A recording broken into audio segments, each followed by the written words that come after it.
In the dark, quiet morning of November 28, 1980, West Yorkshire Police Constable Alan Godfrey was out on a routine patrol in Todmorden. Little did he know that this ordinary task would soon unravel a mystery that would captivate the public's imagination for decades. A UFO sighting that would forever alter the course of his life and challenge everything we thought we knew about extraterrestrial encounters. This is the incredible, eerie, and puzzling story of the Todmorden Incident, one of the UK's most famous UFO encounters, where the lines between fact and fiction blur, leaving us to wonder, was Alan Godfrey really just doing his job? Or was he the chosen witness to something far beyond our understanding? In the remote hills of West Yorkshire, the quiet town of Todmorden sits on the border between Yorkshire and Lancashire, steeped in industrial history and surrounded by mist-laden valleys. Its unique geography has made it a hotspot for mysterious phenomena, but nothing could have prepared the locals for the shocking events that would unfold on a cold November night in 1980. On that night, PC Alan Godfrey, a seasoned and reliable police officer, was tasked with a simple duty: investigating a report of missing cattle. What seemed like a routine patrol quickly turned into a chilling encounter with something truly unexplainable. As Godfrey drove along Burnley Road, he noticed something in the distance that would change the course of his life forever. A blinding light, a strange object hovering above the road, and a terrifying loss of time. The events of that morning would become the subject of intense media scrutiny and endless debate. Alan Godfrey, a man respected for his professionalism and steady demeanor, would soon find himself thrust into the center of one of the UK's most well-documented UFO incidents. But what exactly happened that night, and why has this story continued to intrigue people for decades? The evening started like any other.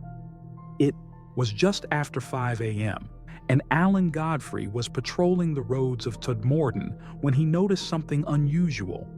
He was on the hunt for missing cows, an everyday task that would soon turn into anything but ordinary. As he drove along Burnley Road, an intense, blinding light suddenly appeared before him. It wasn't the light of a street lamp, nor was it the headlight of a vehicle. This light was different, too bright and too strange to ignore. Godfrey slowed down, trying to get a clearer view of the source of the light. His patrol car began to behave erratically, and the radio buzzed with static. The engine faltered, and for a brief moment it seemed as though the vehicle itself had lost its power. This, coupled with the strange light ahead of him, made Godfrey uneasy, and then the unthinkable happened. Emerging from the glare of the light, Godfrey saw an object hovering just above the road. It was unlike anything he had ever seen before. The object was large, diamond-shaped, and metallic, with panel-like features along its sides. It was silent, motionless, and blocking the road. Its presence was not only bizarre, but also completely defied any explanation. The glowing lights on the object flickered and spun, but it emitted no sound, adding to the eerie atmosphere.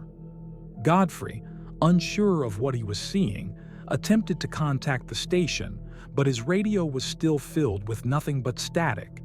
His thoughts raced, but before he could act, something even stranger occurred. Godfrey began to feel a sense of disorientation, and within moments, he experienced what he could only describe as a loss of consciousness. His next memory was waking up 100 yards down the road, with no recollection of how he had moved or what had happened during the missing time. When he regained full awareness, he noticed something was wrong. His patrol car had inexplicably moved, and the time on both his watch and the car's clock didn't match up. Godfrey had no memory of how he had traveled that distance.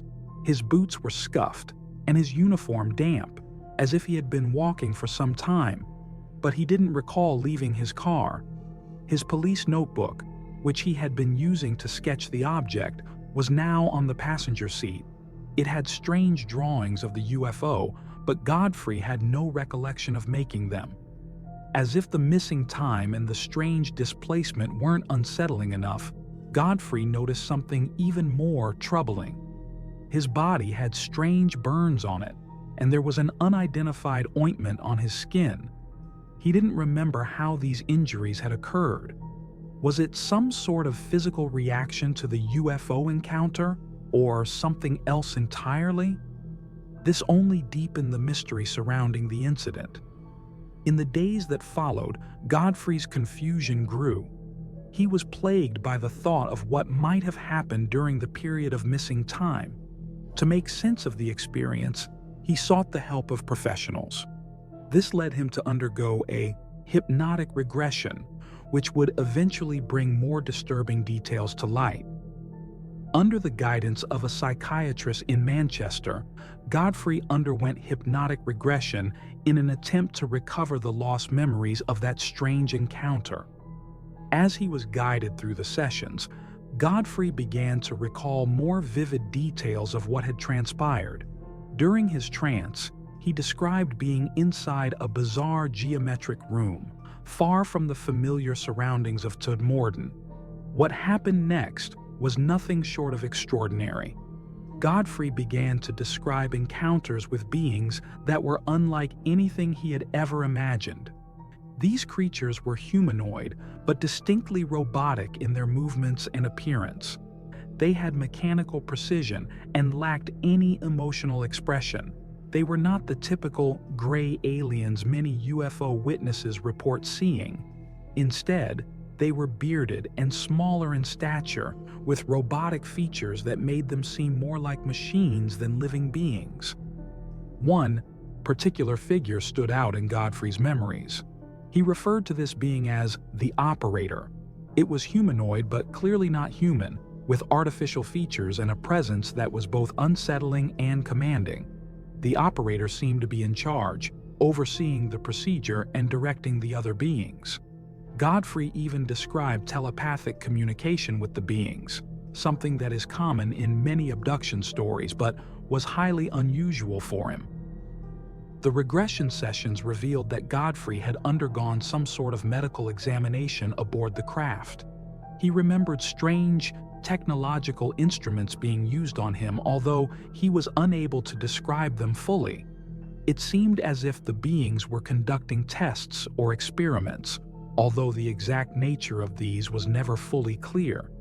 Was it a medical procedure, a scientific study, or something else entirely? When Godfrey came forward with his story, the reaction was swift and divisive. Some believed him wholeheartedly, especially given his position as a respected police officer. His account, along with the physical evidence of burns and ointment, seemed to lend credibility to his claims. Others, however, were quick to dismiss the encounter as a product of stress or a hallucination brought on by fatigue. Despite the skepticism, the Todmorden incident gained traction in UFO research circles. It became one of the most well-documented and widely discussed UFO encounters in the UK. Researchers found numerous inconsistencies in the official explanation of the event, and many saw it as a genuine alien encounter. However, others pointed to the lack of clear photographic evidence and the unexplained nature of Godfrey's claims as reasons to doubt his story. The incident had a profound effect on Godfrey's career. He faced intense scrutiny from both the public and his colleagues in the police force. His reputation, once impeccable, was now under constant doubt. The pressure from the media and his peers ultimately led Godfrey to leave the police force, as the fallout from the incident was too great to bear. Despite this, Godfrey never wavered in his belief that he had encountered something truly extraordinary. He continued to speak out about his experience, participating in documentaries, interviews, and even writing a book. His unwavering commitment to telling his story helped solidify the Todmorden incident as a key moment in UFO history. The Todmorden incident remains one of the most compelling and puzzling UFO cases in the UK. It has left an indelible mark on the history of extraterrestrial encounters and continues to spark debate and intrigue. Whether you believe in alien encounters or not, the evidence surrounding this case is difficult to ignore. So, what do you think? Was Alan Godfrey a victim of an alien abduction, or was there a more rational explanation for what happened that night? Did the UFO truly exist, or was it a product of a stressed mind? Leave your thoughts and theories in the comments below. Don't forget to subscribe for more chilling true crime and UFO stories that will leave you questioning everything you know about the unknown. Until next time, stay curious, stay open-minded, and keep looking to the stars.